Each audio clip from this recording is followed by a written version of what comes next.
All right, so welcome to the first episode of a new series I'm going to try. Well, I'll get at least through one episode, and I'm going to call it 3 Pints of Purple. Basically, what I'll do is drink my way through the Deep Purple catalog, 2 records at a time. This is kind of silly, I guess. I was supposed to do another 3 Pint review, which is a series I do on my other channel. By request. I was going to use my new turntable, and just as I sat down to play a record the other day, the right channel crapped out. So Riga was really good. The distributor, within 24 hours, UPS came to pick it up, and it's off. But I had these nice ciders chilling, and what...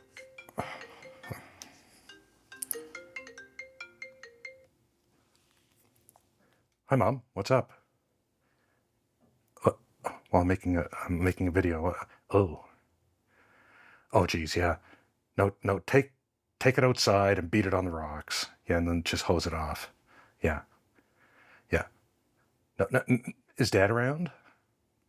Okay, yeah, just don't let him walk in it. Right, you know him. Yeah, yeah. Yeah, that's really strange. Geez, what happened? Oh, okay. Weird. Yeah, yeah. Well, I'm making a video here. Yeah, open up the window and air the place out too, right? You don't want that. Right. Okay, I love you. Bye.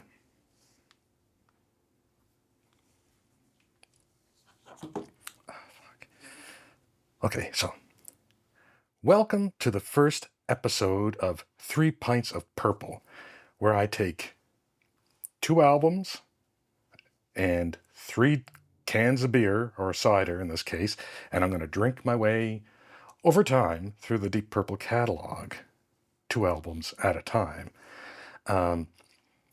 Yeah, so today I'm going to listen to Shades of Deep Purple and the Book of Taliesyn, the first 2 records, and I have 3 ciders here, 2 strawberry blossoms, and 1 hopped up. These are made just down the street from here at Chainyard Cidery, and it's really, really good stuff. However, this is going to be rough because, I mean, these are 6.8% cider, and you're drinking 3 of them in, 40 minutes? Well, under 2 hours. It's a lot. Anyway, I have a couple copies of each of these records, which is strange. Well, not strange, but I'm going to give you a little bit of background. These 2 copies I bought in the late 80s. I'm quite sure there was there was a store that, if I recall correctly, I bought these downstairs at the Maritime Center down on Barrington Street here in Halifax. But they were obviously bootleg copies, because these are tetragrams. And I've checked it out on Discogs, and they don't seem to be official at all. And they sound like trash. I've held on to them over the years just because, I've had them so long. But it was a shame that was my first introduction to the band. Over the years, more recently I've picked up, this is like a record store day released mono white vinyl version of the Book of Taliesyn, and an official release, purple vinyl of Shades of Deep Purple. And outside of the Ian Gillan stuff, Mark I is my favorite Purple era. I wish they would remix certainly the first 2 albums and dial back the heavy reverb and the psychedelic effects. Just tighten it up a little bit. That would be pretty interesting to me. But yeah, I'm looking forward to listening to these. And so what I'm going to do is go have Strawberry Blossom with Shades of Deep Purple. I'll come back and talk about that a little bit. Then I'll have a Hopped Up and the Book of Taliesyn. And then I'll come back and talk about that. And after I talk about both albums, I'll go have a Strawberry Blossom, and then come back and just talk about the overall experience. So, yeah, I probably won't be editing this today, but we'll see how it goes. Anyway, talk to you soon.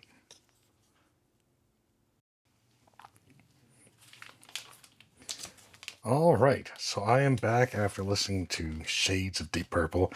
And like I said, it had been a couple years since I listened to that, and I had forgotten how much I enjoy this record. Um, in the end, I think the thing that keeps me from listening to it more often is the production. It's the reverb, the heavy reverb to me is off putting. And then there were a couple of things that just didn't sound good, at least in this pressing. Love Help Me. There are some bits in there that just, I don't know, from an engineering perspective, like I'm some sort of audio expert, but to me it just sounded poorly recorded, but it could be the mixing. In any case, yeah, so many good songs, like And the Address, of course, which was also the last song on Whoosh. Hush, I mean, my God. One More Rainy Day, that's just beautiful. Happiness, I'm So Glad. Mandrake Root. Help, what a great cover of Help that is. And Hey Joe. Love Help Me to me is kind of like the weak track on the album. It's a little bit Beach Boys or something. It's about, not that there's anything wrong with the Beach Boys, but that's not what I want from Purple. It just sounded of its time, I guess. Not even Beach Boys. I mean, that'd be amazing, but it just wasn't up to par, I don't think, with the rest of the songs on the album. But thoroughly enjoyed that record. I guess if I had to give it no, I can't even grade that. I'm not going to do that in this series. But okay, so this is really good. I've had my cider, the hopped up, chilling in the freezer.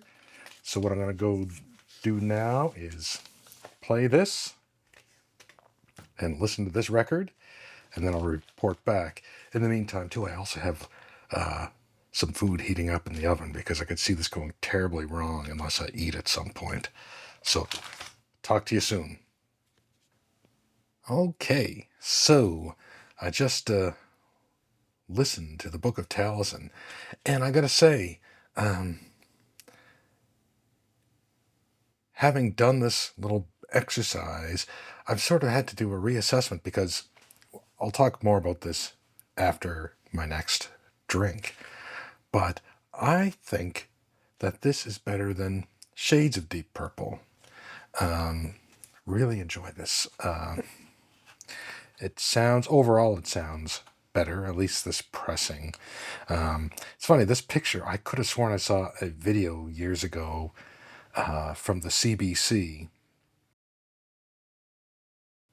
I think it was like a documentary that was shot here in Canada somewhere. Maybe they went to England, but it may have been on their Canada tour at the time.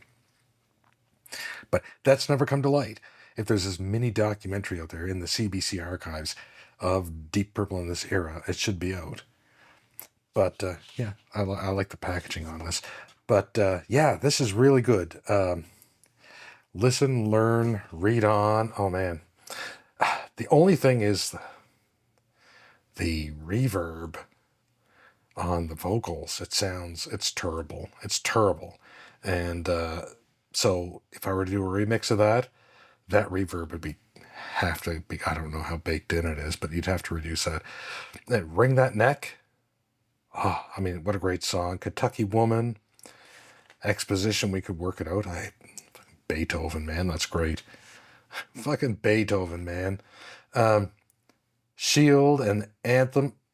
Those are so great. I mean, before I forget here, River Deep Mountain High. I would say this is definitely the weak link on this album, and to me, this is one of the worst Purple songs on any Deep Purple album. Well, it's not a Deep Purple song, but one of the worst songs on any Purple album. Like, I know they're trying to be Vanilla Fudge at this point, and it's one thing to try to be a couple things. It's one thing, Vanilla Fudge were able to do the Supremes, right? And you can out-rock Diana Ross, but it's kind of hard to out-rock Tina Turner. I mean, come on. Also, the lyrics in this are it's kind of creepy to hear a dude sing it.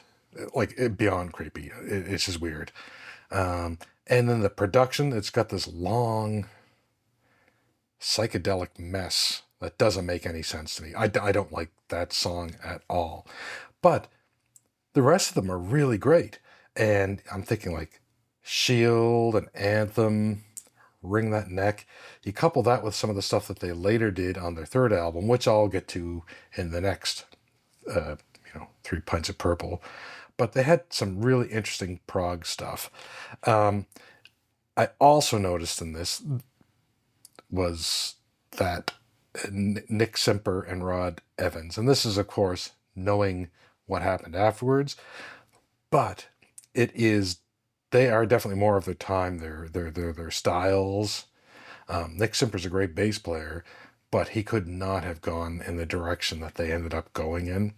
And Rod Evans, a great voice, and I love what he. Like Captain Beyond is great, especially the second album. I love that. But it's they could not have become the '70s band, I don't think, with those two guys in it, because they're definitely more '60s sounding, at least on these records.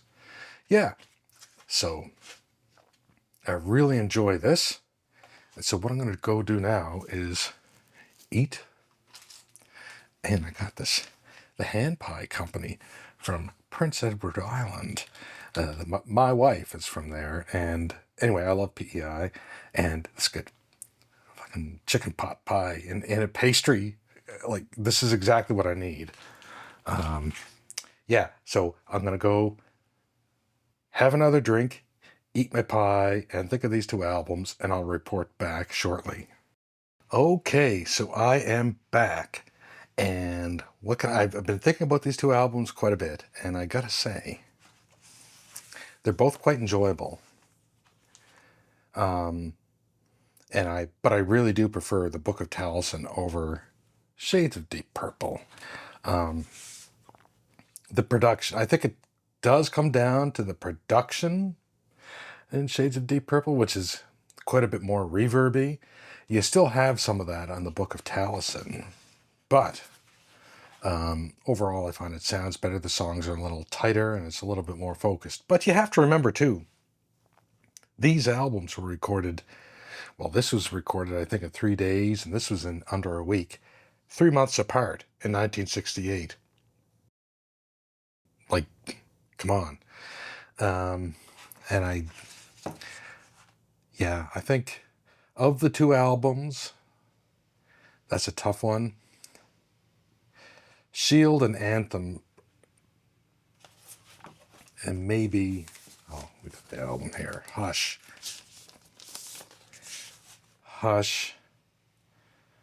and maybe, Mandrake Root. Those are my 4 favorite off the 2 albums. So let's just put this away here. Yeah, so that's what that is.